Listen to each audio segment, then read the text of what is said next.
নমস্কাৰ মৰমৰ বন্ধুবৰ্গসকল J10 অলৰ পৰা সকলোকে স্বাগতম জনাইছো। আজি আমি আলোচনা কৰিম এছএছ ফাৰ্ষ্ট ইয়াৰৰ সাবজেক্ট বেংকিং।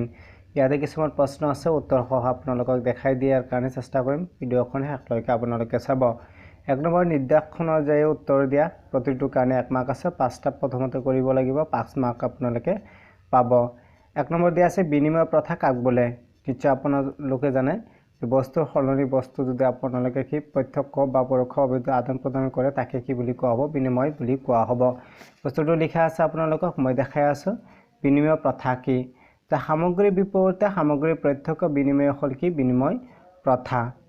আপোনালোকে চাই লিখিব। 2 নম্বৰ মুদ্ৰাস্ফীতি এটা লক্ষণ লিখা। মুদ্ৰাস্ফীতি কি কৈছে? এটা লক্ষণ লিখিব লাগে। যদি আপোনালোকৰ কি হয় বস্তুৰ তুলনাত দামটো যথেষ্ট হয় তেতিয়াহ'লে কি হ'ব? মুদ্ৰাস্ফীতি বুলি কোৱা হ'ব। বৰ্তমান সময়ত আমাৰ মিঠা তেল পেট্ৰল এইবিলাকৰ কি এটা লক্ষণ দেখা গৈ আছে যে কি হ'ব? মুদ্ৰাস্ফীতি হ'ব। আপোনালোকে তেনেকৈ লিখিব। 3 নম্বৰ আমাৰ দেশৰ কেন্দ্ৰীয় বেংকৰ নাম কি? নিশ্চয় জানে, ভাৰতীয় কি? Reserve bank. 2 নম্বৰ আঞ্চলিক গ্ৰাম্য বেংকৰ নাম লিখা। আপোনালোকে গ্ৰামীণ বিকাশ বেংক লিখিব।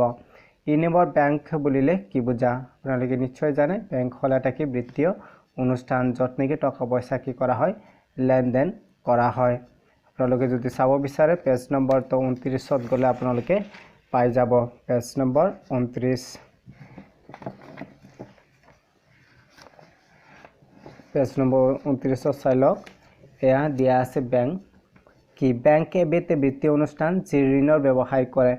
বেংকে সঞ্চয়কাৰীৰ পৰা সঞ্চয় সংগ্ৰহ কৰে আৰু সংগৃহীত সঞ্চয় কি কৰে? ঋণ লওঁতাসকলক কি কৰে? আগবঢ়ায়। এনেকৈ বেংকটো চলি থাকে। তাৰ পিছৰ প্ৰশ্নটো চাই লওক আপোনালোকে। 2 নম্বৰ বিনিময় প্ৰথাৰ দুটা অসুবিধা লিখিব লাগিব। বিনিময় প্ৰথাৰ কি আছে? যথেষ্ট অসুবিধা আছে। তাৰ ভিতৰত মই দুটা আপোনালোকক দেখাই দিম। পেজ নম্বৰ 20ত গ'লে আপোনালোকক দেখাই দিব পাৰিম মই। ইয়াতে দিয়া আছে ধুনীয়াকৈ।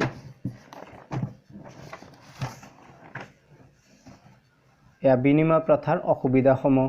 এটা হ'ল সংগতিবিহীন অভাৱ, মানে যিটো বস্তু আপোনালোকে ল'ব সেই বস্তুটোৰ লগত যদি সংগতি নাথাকে তেতিয়াহ'লে কি হ'ব? বিনিময় কৰাত অসুবিধা হ'ব। মানে আপুনি যিটো দিব সেইজনে ল'ব লাগিব, আকৌ সেইজনে যিটো দিব আপুনি ল'ব লাগিব, বা আপুনি দিলে সেইজনে ল'ব লাগিব। যদি তেনেকুৱা মিল নাথাকে তেতিয়াহ'লে বিনিময় নহ'ব, অসুবিধাই দেখা দিব। তাৰপিছত হিচাপ নিকাচৰ উমৈহতীয়া এককৰ অভাৱ। যদি হিচাপ নিকাচটো ঠিকমতে কৰিব পৰা নাযায় তেতিয়াহ'লেও কি হ'ব? বিনিময় কৰাটো অসুবিধা হ'ব। বিভাজনীয়তা অসুবিধা, মানে ইয়াতে আপোনালোকক কেনেকৈ ক'ব? নিশ্চয় জানে আপোনালোকে বিভাজন। যেনিবা হাতী এটাৰ সলনি কোনোবাই আপেল এটা ল'ব বিচাৰিছে তেতিয়াহ'লে হাতীটো আপেলৰ লগত বিভাজন কৰাটো যথেষ্ট অসুবিধা হ'ব। তাৰপিছত মূল্য ভাণ্ডাৰৰ অভাৱ। ইয়াতে এনেকুৱা কথা ক'ব মূল্য ভাণ্ডাৰ তাৰমানে কি? সেই সময়ত যেনিবা যন্ত্ৰ দি বিনিময় হৈছিলে, যন্ত্ৰটো আপুনি বেছিকৈ ৰাখিলে কি হ'ব? আপোনালোকৰ নষ্ট হোৱাৰ চান্স আছে। যেনিবা আপোনালোকে মাছ কিনিছে, মাছটো বেছিকৈ আপোনালোকে ৰাখিব নোৱাৰিব। যেনিবা ইয়াতে লিখা আছে মাছ, গাখীৰ, কণী এইবিলাক আপোনালোকে বেছি দিনলৈ কি কৰিব নোৱাৰে? ৰাখিব নোৱাৰে। তো এনেকুৱা কি আছে? যথেষ্ট অসুবিধা আছে, আপোনালোকে লিখিব। তাৰপিছৰ প্ৰশ্নটো চাই লৈছোঁ। মুদ্ৰাস্ফীতি কাক বোলে? আগতে কৈ দিলোঁ আপোনালোকক যে সামগ্ৰীৰ কি দাম যদি বাঢ়ে তেতিয়াহ'লে তাক আমি কি বুলি ক'ম? মুদ্ৰাস্ফীতি বুলি ক'ম। আপোনালোকক মই দেখাই দিম। এয়া মুদ্ৰাস্ফীতি।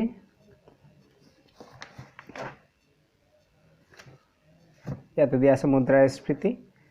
সাধাৰণতে সামগ্ৰীৰ দাম বৃদ্ধি হোৱা অৱস্থাক মুদ্ৰাস্ফীতি বুলি কোৱা হয়, কিন্তু ইয়াতে এইটো ইমানলৈকে লিখিলেই হ'ব যে সাধাৰণতে সামগ্ৰীৰ দাম যদি বাঢ়ে তেতিয়াহ'লে তাক কি বুলি কোৱা হ'ব? মুদ্ৰাস্ফীতি বুলি কোৱা হ'ব।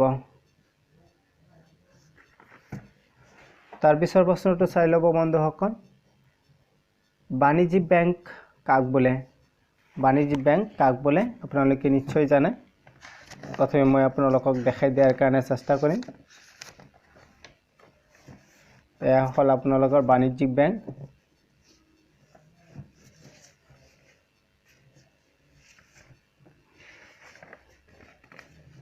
বাণিজ্যিক বেংক এটা চাই লওক আপোনালোকে।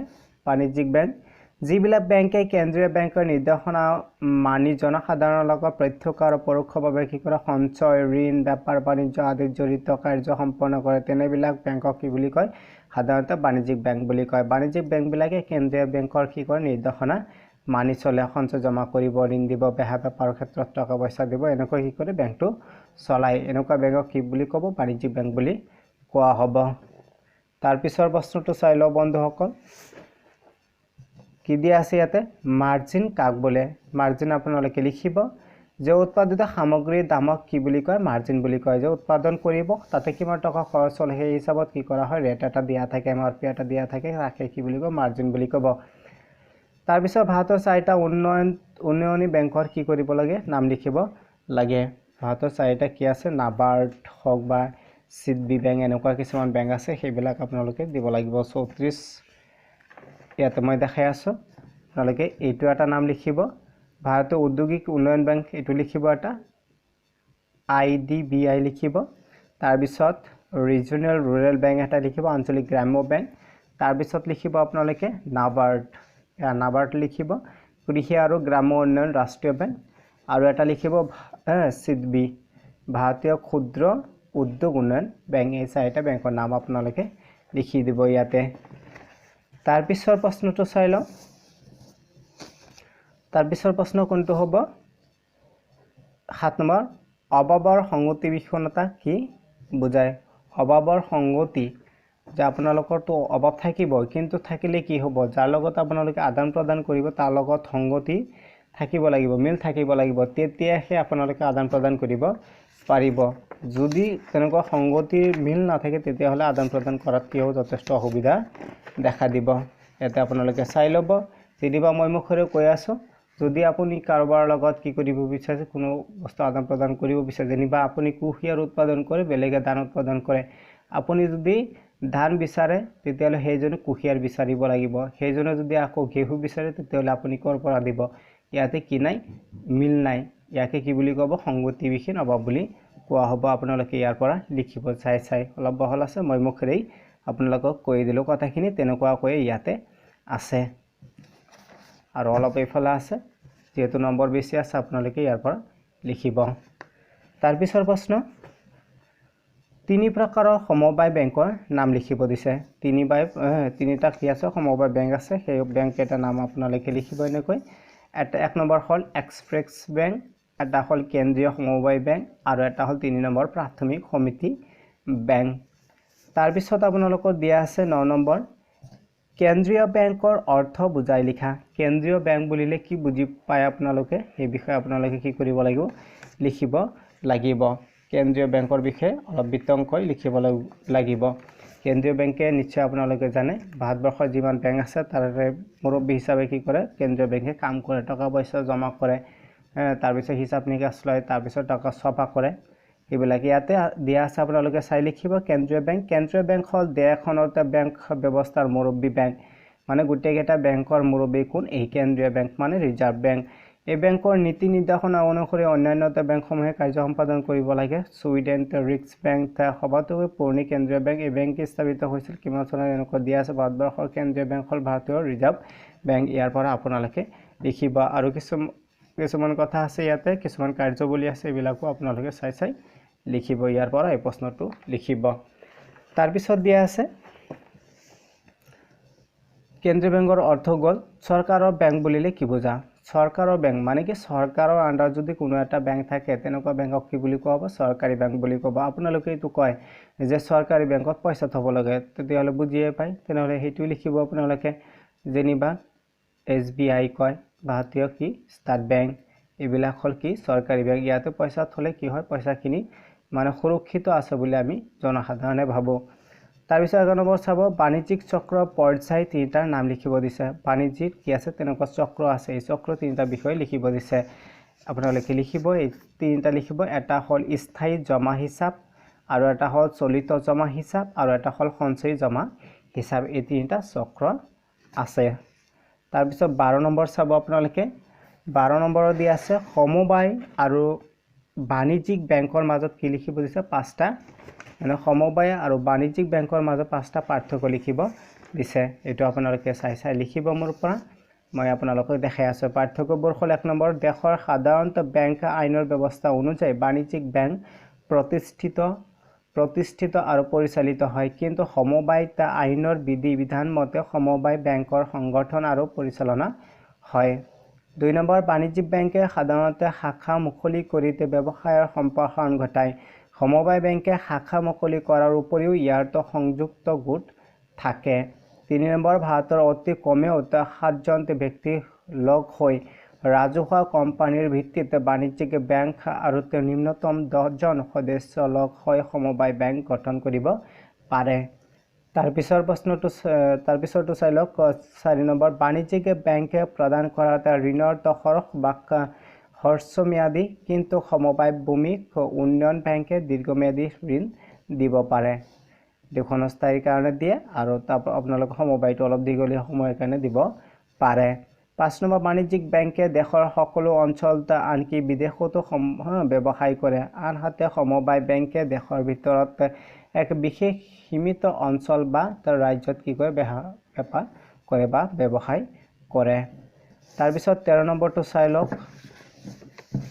13 নম্বৰত দিয়া আছে কেন্দ্ৰীয় আৰু বাণিজ্যিক বেংকৰ মাজত কি পাঁচটা পাৰ্থক্য লিখিব দিছে কেন্দ্ৰীয় বেংক আৰু বাণিজ্যিক বেংকৰ মাজত পাৰ্থক্যখিনি আপোনালোকে চাই লিখক 1 নম্বৰ দেশৰ মুদ্ৰা আৰু বিত্ত ব্যৱস্থাৰ শীৰ্ষস্থানীয় প্ৰতিষ্ঠান হৈছে কি কেন্দ্ৰীয় বেংক মানে মুৰব্বী ধাম কিন্তু বাণিজ্যিক বেংক দেশৰ বহুতো প্ৰকাৰ বিত্তীয় প্ৰতিষ্ঠান এটা বিশেষ কি এটা সংগঠন মাত্ৰ এটা সংগঠন তো বাকি যিকেইটা সংগঠন আছে তেনেকুৱা এটা সংগঠন হল বাণিজ্যিক বেংক কিন্তু কেন্দ্ৰীয় বেংক তেনেকুৱা নহয় কেন্দ্ৰীয় বেংক হল বেংকবিলাকৰ মুৰব্বী 2 নম্বৰ মুদ্ৰা ছপা কৰাৰ অধিকাৰ মাত্ৰ কাৰ থাকে কেন্দ্ৰীয় বেংকৰ থাকে কিন্তু বাণিজ্যিক বেংকৰ তেনেকুৱা পাৱাৰটো এতিয়ালৈকে দিয়া হোৱা নাই 3 নম্বৰ কেন্দ্ৰীয় বেংকে বেংকসমূহৰ মুৰব্বী হিচাপে কি কৰে কাম কৰে কিন্তু বাণিজ্যিক বেংকে কেন্দ্ৰীয় বেংকৰ তলতীয়া হিচাপেহে কাম কৰে 4 নম্বৰ বাকি বেংকসমূহক কেন্দ্ৰীয় বেংকে সেৱা দিয়ে কিন্তু বাণিজ্যিক বেংকে সেৱা দিব নোৱাৰে সেৱা লয়হে 5 নম্বৰ বাকি বেংকসমূহৰ হিচাপ কেন্দ্ৰীয় বেংকে ৰাখে কিন্তু বাণিজ্যিক বেংকে ৰাখিব নোৱাৰে বাণিজ্যিক বেংকৰ হিচাপহে কেন্দ্ৰীয় বেংকে ৰাখে তাৰ পিছৰ প্ৰশ্নটো চাই লও বন্ধুসকল 14 নম্বৰ আঞ্চলিক গ্ৰাম্য বেংকৰ পাঁচটা কি লিখিব দিছে বৈশিষ্ট্য লিখিব দিছে আঞ্চলিক গ্ৰাম্য বেংকৰ পাঁচটা বৈশিষ্ট্য আপোনালোকে ইয়াৰ পৰা চাই লিখক বৈশিষ্ট্যবোৰ হ'ল 1 নম্বৰ আঞ্চলিক গ্ৰাম্য বেংকৰ পৰিসৰ সীমিত তাৰ 2 নম্বৰ ঋণ প্ৰদানৰ ক্ষেত্ৰত এইবোৰ ক্ষুদ্ৰ আৰু উপান্ত খেতিয়ক কৃষি শ্ৰমিক কুটিৰ শিল্পী কাৰিকৰ ক্ষুদ্ৰ উদ্যোগ ব্যৱসায় আদি কি কৰে প্ৰাধান্য দিয়া পিছকৈ এইবিলাকত কি কৰে জোৰ দিয়া দেখা পোৱা যায় তাৰ পিছত 3 নম্বৰ আঞ্চলিক গ্ৰাম্য বেংকে ৰিজাৰ্ভ বেংকৰ সাহায্য কি কৰে লাভ কৰিব পাৰে 4 নম্বৰ ঋণ দানৰ নীতি আৰু শৰ্তাৱলী যথেষ্ট শিথিলতা অৱলম্বন কৰি কাৰ্যকৰী কৰে 5 নম্বৰ এইবোৰত সমবায় বেংকৰ সমান বা তাতকৈ কম হাৰ সুদত কি কৰিব পাৰে ঋণ দিব পাৰে লাষ্টৰ এটা প্ৰশ্ন বন্ধুবৰ্গসকল ইমান সময় কষ্ট কৰি ভিডিঅখন চাই থকাৰ বাবে অশেষ ধন্যবাদ জনাইছো 15 নম্বৰ কেন্দ্ৰীয় বেংকৰ পাঁচটা কি কৰিব দিছে কাৰ্যৱলী লিখিব দিছে কেন্দ্ৰীয় বেংকৰ কাৰ্যৱলী যথেষ্ট আছে আপোনালোকক দেখাই দিছিলো 30 নম্বৰত যদি যায় তেতিয়াহলে দেখা পাব আপোনালোকে ইয়া চাই লওক কেন্দ্ৰীয় বেংকৰ কি আছে যথেষ্ট কাৰ্যৱলী আছে কেন্দ্ৰীয় বেংক কি কৰে কাগজী মুদ্ৰা ছপা কৰে 2 নম্বৰ কেন্দ্ৰীয় বেংকে আমানত মুদ্ৰা বা ঋণ মুদ্ৰা কি কৰে পৰিমাণ নিৰ্ণয় বা নিয়ন্ত্ৰণ কৰিব পাৰে 3 নম্বৰ কেন্দ্ৰীয় বেংকে বেংকসমূহৰ বেংক হিচাপে কি কৰে কাৰ্য সম্পাদন কৰিব লাগে কেন্দ্ৰীয় বেংক চৰকাৰৰ বিত্তৰ যোগান ধৰোতা আৰু এটা ইয়াতে দিয়া আছে ভালেকেইটামান দিয়া আছে আপোনালোকৰ সুবিধা অনুযায়ী লিখি ল'ব কেন্দ্ৰীয় বেংক দেশৰ বৈদেশিক বিনিয়োগযোগ্য মুদ্ৰাৰ ৰক্ষক কেন্দ্ৰীয় বেংকে বেংকসমূহৰ বাবে কি কৰে পৰিশোধ বেংকৰ কাম কৰে বন্ধুসকল ভিডিঅখন ইমান সময় চাই থকাৰ বাবে আকৌ ধন্যবাদ জনাইছো পাৰে যদি চেনেলখন সাবস্ক্ৰাইব কৰি ল'ব আৰু প্লেলিষ্টত গৈ বাকিখিনি ভিডিঅ আপোনালোকে নিজৰ ইচ্ছামতে চাই ল'ব আজিলৈ ইমানেই ধন্যবাদ